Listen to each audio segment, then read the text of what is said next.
I'm Alexander Larson, a risk manager. Since I travel a lot with my business, I thought, why not try to meet other risk managers? Learn a little bit about risk management in their countries and try to gain some insight into their experiences. I've been fortunate enough to meet risk managers from London, Lisbon, Glasgow, Dubai, Doha, and a host of other countries. The meetings were really interesting, with a lot of stories shared, some really funny, and others full of learning experiences.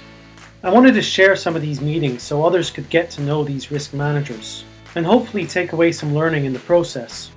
So when you come to Ukraine, if you come on during the warm period, we'll have a great walk around. On the 5th episode of Risk Managers Getting Coffee, I had the last night conversations with Greg. We discussed the relationship between strategy, audit, and risk. We also looked at the importance of information. And finally, I questioned Greg on his views of how important he thinks having industry experience is for the risk role. This is Risk Managers Getting Coffee. At all levels, going back to this MBA point, at all levels, risk can be a new concept or a limited understanding for a lot of people.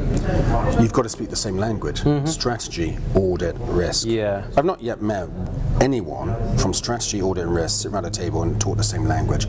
Audit and risk are close, but they have sometimes a different interpretation. Exactly, And you think, well, I can work with that.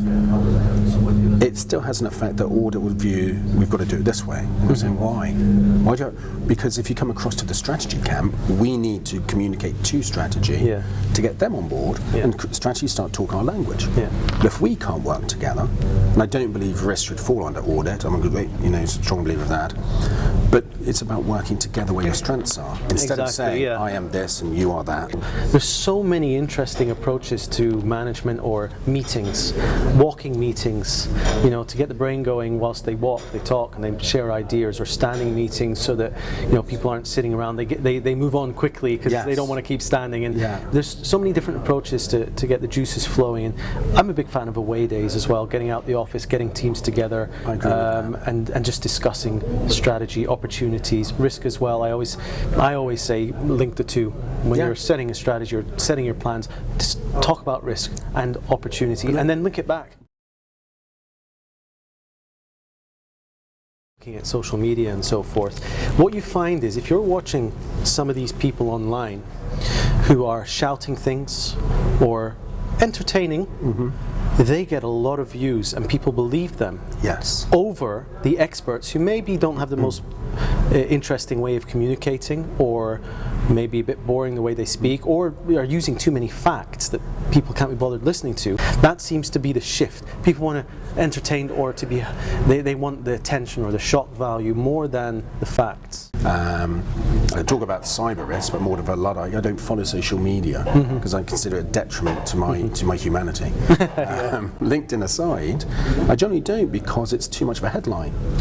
And so you've got the headline. So even if I clicked on that now and actually read the story and realized it's got nothing to do with the headline, the footnotes aren't there, the references aren't there, the sources aren't there. It's not even necessarily fact, it's a thought. And there is the problem. Absolutely. How do we know what is fact and what is and that my context, view? that context of where it's taken from. The concern for me is that companies seem to be pulling away a little bit from having a quality of someone in a leadership role on risk to wanting to also tick that box at the time because of the pressure for an IPO or pressure for trying to present the company in the right light. And that re-education process has to take place internally, which is another 5 years to 10 years before they truly have it. So from a risk management challenge globally, moving away from a banking quant sector,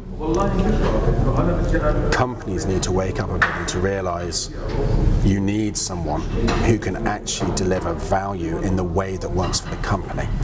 And the flexibility and the willing to be a sponge as well as a risk champion in a leadership role is the real challenge, I think, today. how important is it for a risk manager to know the industry, especially knowing what you had mentioned about the depth and the soft skills that you have? But obviously you do marry that with the experience you have from different countries, and you did focus on experience quite heavily. So how do you see that? I think the core technical understanding, the ability to take and adapt what you know, is your skill set. That's your transferable skill set. Yeah. Just put your hands up. The world has migrated and evolved, and I'm a nomad, and there were periods before where everyone seemed to be a nomad, and then it became very steady Eddie in the sense of you work at a company for 30, 40, 50 years. Now we've gone back to being nomads if we want to succeed. Here's one thing for the open-mindedness that I think you need as anyone in risk, or generally in life. I think it's positive. But in risk, it's good to have that open-mindedness for going into an environment where it's not you're not familiar with it. Yeah. So for me, contracted to develop into aluminium smelting. I was having a conversation in London, and I was being mocked because I came out with my story of the Russian doll, actually was Japanese and taken back by Russian sailors to Russia. And we all now say it's the Russian doll, but actually it's the Japanese doll. Okay. That's the history of it. I wasn't aware. And I was saying, back in the days, everyone sailed everywhere and took back something, and sometimes it's become an emblem of where they come from, but actually it's not the true history. And I was being mocked saying, well, come up with another example. I said, well, okay. So there's a history in Macedonia of kilt wearing and bagpipes, although slightly different. And everyone saying, well, no, that would have been in Scotland originally. I was saying, now, what's interesting is that if you go back to Alexander the Great, he's one of the greatest global travellers of his time, recognised in history. I'm not saying it wasn't happening before.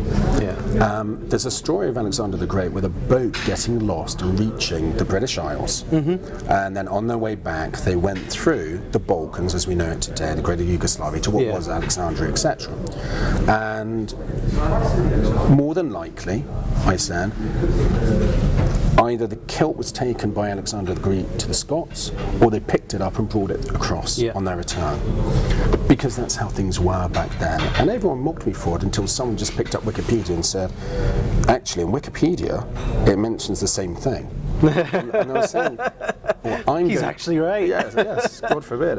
And instead, you've got, and I'm saying my generation is the same, you've got people saying, well, no, don't be silly. Yeah. And then, okay, Wikipedia could be wrong. But the fact is there's a wiki reference and saying, well, God, it looks like it's happened. And my point is, well, I don't know. All I'm saying is logic.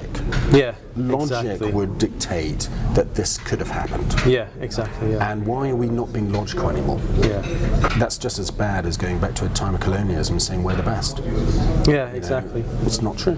I also believe no risk management framework will ever be the same. It's always going to be dependent on organization, not necessarily industry.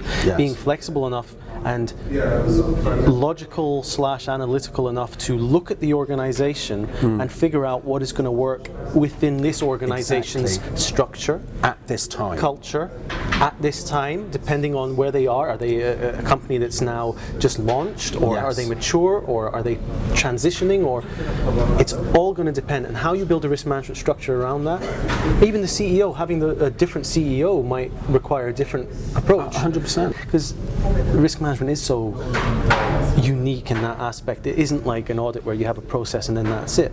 There's so much more involved. Networking. I would claim that a risk manager shouldn't be at his desk. He should be around all the time, talking to people, networking, trying to build a culture, get people engaged, all of that kind of stuff. I agree. I really suggest that we do this again. That's brilliant. Thank you very much. I really appreciated seeing you again.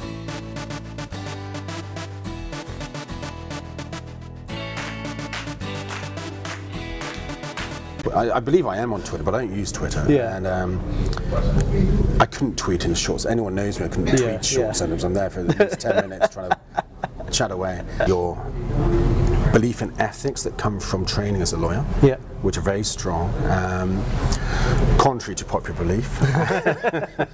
And I went on board with my knife. But don't bring a toothpaste on board. But don't bring a toothpaste on board.